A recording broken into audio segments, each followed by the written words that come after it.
Welcome to Tenor Tech, where I solve the problems you didn't even know you had. You'll begin by ensuring prerequisites are met. You're logged into the account you want to protect, and the app is updated. Once signed in, make sure two-factor authentication is set up for extra security. This prevents unauthorized changes. Now, navigate to your profile avatar in the top right, then open Settings and Privacy. You're not done yet.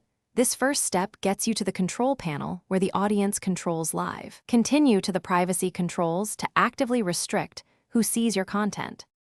Once in privacy and safety, tap audience and tagging, then toggle protect your tweets on. Do it deliberately because it changes access immediately. Make sure to review any pending follower requests first. Approving before protection saves confusion. Protecting tweets means only your approved followers can see new tweets, replies, and your timeline content. Search visibility is reduced. If you need to share publicly later, you can turn protection off. But remember that anything public while unprotected may remain archived. To finish, double-check related controls. Limit who can tag you, restrict direct messages, and disable discoverability if desired. These reinforce privacy.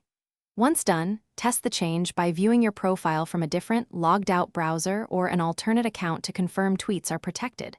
If followers cannot see updates or you see inconsistent behavior, clear the app cache, restart, or sign out and back in.